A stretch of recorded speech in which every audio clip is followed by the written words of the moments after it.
नमस्कार मंडळी, आम्ही दोघी जावा या चॅनलमध्ये तुमचं सर्वांचं खूप खूप मनापासून स्वागत आहे। आणि आज आपण बनवणार आहोत मिश्र डाळीचे तिखट सांडगे, वडे पण म्हणतात याला। इथं मी पीठ घेतलंय हे डाळींचं। त्यासाठी आम्ही तूर डाळ घेतली होती। तूर डाळ म्हणजे डाळगा असतो तो, डाळगा म्हणतात त्याला। ते हलक्या प्रतीचं तूर डाळ असते, म्हणजे अर्धवट झालेली, कूट झालेली। एका डाळीचे 2-3 भाग असे झालेले असतात त्या डाळीचे, त्याला इथे आम्ही डाळगा म्हणतो। हा डाळगा मी तुरीच्या डाळीचा असतो हा डाळगा। हा डाळगा इथे मी 3 पावशेर घेतलाय आणि बाकीच्या डाळी थोड्या थोड्या घ्यायच्या, म्हणजे हरभरा डाळ आणि वाटाणा डाळ ही अशी थोडी थोडी एक एक वाटी घेतली आहे।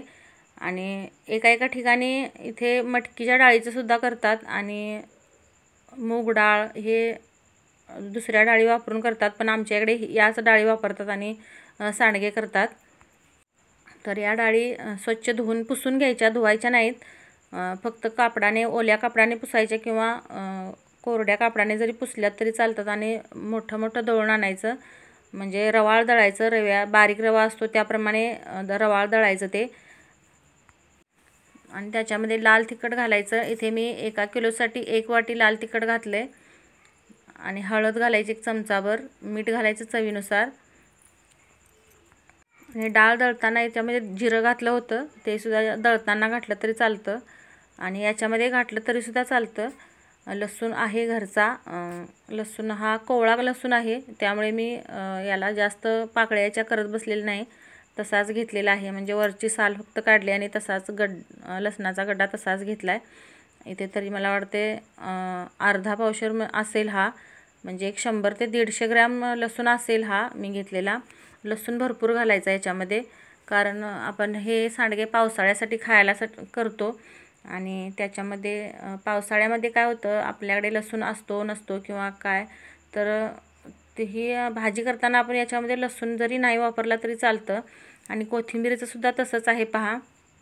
कोथिंबीर या दिवसामध्ये भरपूर असतात, अवेलेबल असतात आपल्याकडे मार्केटमध्ये, भरपूर प्रमाणात कोथिंबीर असते या दिवसात। पण पावसाळ्यामध्ये आपल्याला कोथिंबीर जास्त भेटत नाही आणि जरी असेल तर ती महाग असते, त्यामुळे या सांडग्यामध्ये भरपूर अशी कोथिंबीर घालायची। आणि वाळवल्यानंतर काय ती कुरकुरीत होते, त्यामुळे काय त्याचा आपल्याला सांडग्यांना त्रास काय होत नाही, म्हणजे सांडगे काय त्याच्यामुळे खराब होत नाहीत कोथिंबीरीने। भरपूर घालायची कोथिंबीर आणि चांगले 4 दिवस उन्हात वाळवले की कोथिंबीर पण आपली छान वाळते, त्यामुळे सांडगे खूप छान चवीला होतात। इथे डाळी दळताना पहा, अगदी मोठ्याच डाळी दळल्यात, म्हणजे रवाळ दळल्यात, तरीसुद्धा चिकट किती पीठ आहे पहा। आणि परातीला पण खूप डसले, त्यामुळे मी चमच्याने याला काढून घेते। आता या पिठाचा मस्त छान असा घट्टसर गोळा मळून घ्यायचा आणि सांडगे घालायचे। याचे 10 मिनिटं झाकून ठेवायचं आणि त्यानंतर मग सांडगे घालायला घ्यायचे। या पिठाला 10 मिनिटं फक्त ठेवलं तरी चालतं, जास्त वेळ नाही ठेवायला लागत। 10 मिनिटातच हे पीठ चांगलं भिजतं आणि तुम्ही कोणत्याही वेळेत केलं तरी चालतं। मी इथे रात्रीचंच करायला घेतलं आहे, पीठ मळायला पण रात्रीचं 7-7:30 वाजले असतील या वेळेत घेतलं होतं। आणि लगेचच आम्ही आवरल्यानंतर हे सांडगे घालायला घेतलेत। कोणत्याही वेळेत तुम्ही हे सांडगे घातलेत तरी चालतात, असं नसतं की सकाळी उन्हातच हे सांडगे घालायला हवेत। तर तुम्ही कधीही सांडगे घातलेत आणि कधीही एक दिवसभर जरी घरात ठेवले आणि दुसऱ्या दिवशी जरी घातले तरी उन्हात चालतात। आणि इथे आता मी सांडगे घालायला घेतलेत। सांडगे घालताना अशी प्रथा आहे आमच्याकडे, असे हाताने पहिले 5 मुटके करायचे आणि त्याला पूजन करायचं त्याचं हळदी कुंकू लावून, आणि मगच सांडग्यांना सुरुवात करायची। तुम्हाला एक सांगायचं म्हणजे, माझ्या लहानपणी असेच आम्ही गल्लीत, खेडेगाव आहे आमचं, त्यामुळे आम्ही इकडे त्या शेजापाजाऱ्यांच्यात सांडगे वगैरे, पापड वगैरे असे करायला जायचं। आणि सांडगे करायला गेलं की असं आमच्या इकडे पहिलं लहानपणी काय व्हायचं, सांडगे असे भरपूर पहिले लोक करायचे सांडगे। म्हणजे आता फक्त काय 1 किलो ते 1.5 किलो किंवा 2 किलो याच्यावर कोण जास्त सांडगे करत नाही, पण पहिले 5-5 आणि 7-7 किलोचे सांडगे असायचे। आणि हे सांडगे करायला आम्ही सकाळी 8 वाजल्यापासून सुरुवात करायचं, आम्हाला 12 वाजायचे सांडगे करायला, लहानपणीच सांगते मी। आणि आता आपण कधीही आणि सावलीत बसून सांडगे घालू शकतो. घरात संध्याकाळी जरी घातले तरी चालतात, दिवसाची घरात घातले तरी चालतात. कारण हे सांडगे आपण करतो ते थोडे असतात आणि पहिले जे 7-7, 8-8 किलोचे सांडगे करायचे ते संध्याकाळी किंवा सकाळी घरात घालायला एवढा जागा नसायचा आणि एवढ्या सांडग्यांना खूप जागा लागायची.